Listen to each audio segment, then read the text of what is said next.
Dia berkata bahwa Allah itu suci dari 6 arah. Allah tidak di atas, tidak di bawah, tidak di kanan, tidak di kiri, tidak di depan, tidak di belakang. Karena kalau bisa ditunjuk berarti sama dengan makhluk. Nah, ini akal-akalan aja ya. Ya biasa sebagian orang senang dengan kalimat-kalimat, dianggap kalimat ini bagus, indah, tapi itu adalah kalimat yang batil. Iya. Allah yang mengabarkan di dalam Al-Quran bahwa dia di atas. Dan dalil yang menunjukkan ketinggian Allah di atas langit, itu kata Ibnul Qayyim sekitar 2000 dalil. Sekitar 2000 dalil. Bukan kias-kias seperti ini atau sangkaan-sangkaan seperti ini. Berarti sama dengan makhluk. Itu kan sangkaan dia. Sangkaan dia. Iya. Jelas ya? Kenapa sangkaan ini muncul? Karena dianya sendiri asalnya keliru di dalam memahami. Jadi sekarang saya berikan perbandingan. Tidak mesti kalau dikatakan dia itu di suatu sudut, ya makhluk juga di sudut. Berarti kalau Allah di sudut, makhluk di sudut, berarti diserupakan antara makhluk dengan Allah. Tidak mesti. Ada kesamaan dalam suatu sifat, suatu bentuk, atau ada kesamaan dalam penamaan, sifat, menunjukkan kesamaan pada hakikatnya. Belum tentu.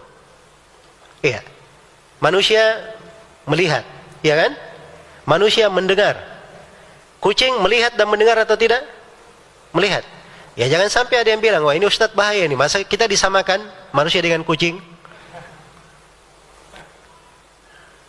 Jadi saya bilang, kucing melihat mendengar. Jangan ada yang bilang, oh saya samakan manusia dengan kucing. Jelas ya? Jadi boleh saja sama dalam sifat, tapi beda apa? Hakikatnya antara makhluk saja seperti itu. Apalagi antara makhluk dan yang menciptakannya. Makanya masalahnya di sini apa? Orang-orang yang berucap seperti ini, dia ini seakan-akan mensucikan Allah dari hal yang jelek. Padahal dasarnya tidak. Dia asalnya sudah jatuh dulu dalam menyerupakan Allah dengan makhluk. Jadi yang dia pikir ini, kalau dia berbuat begini, dia serupakan Allah dengan makhluk. Maka karena asal pemikirannya yang rusak ini, dia datang lagi kepada kerusakan yang lain. Akhirnya dia takwil ayat-ayat dan hadits-hadits yang menjelaskan tentang hal tersebut. Nah, ini jadi kena dua kerusakan.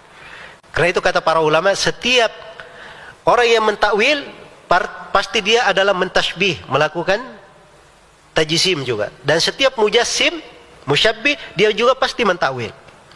Pasti mentakwil. Ini jatuh pada dua kerusakan sekaligus. Ahli sunnah itu berada di pertengahan. Allah berfirman, "Laisa kamitslihi syai'un wa huwa as-sami'ul basir." Allah tidak serupa dengan suatu apapun, dialah Allah yang maha mendengar lagi maha melihat. Allah nafikan tidak serupa dengan suatu apapun. Ini namanya tanzih, pensucian. Tapi bukan artinya kita tiadakan sifat dari Allah.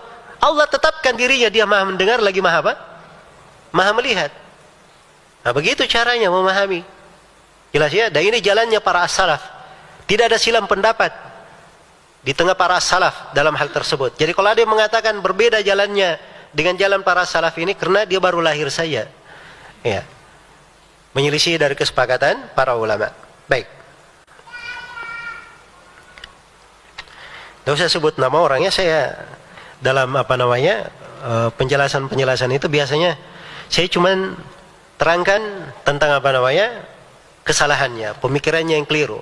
Ya kalau dia merasa dirinya misalnya bermanfaat dengan apa yang saya sampaikan, ya alhamdulillah. Ya kalau dia melihat hal yang lain, itu urusan dia dengan Allah Subhanahu wa taala. Saya sudah sampaikan. Ya.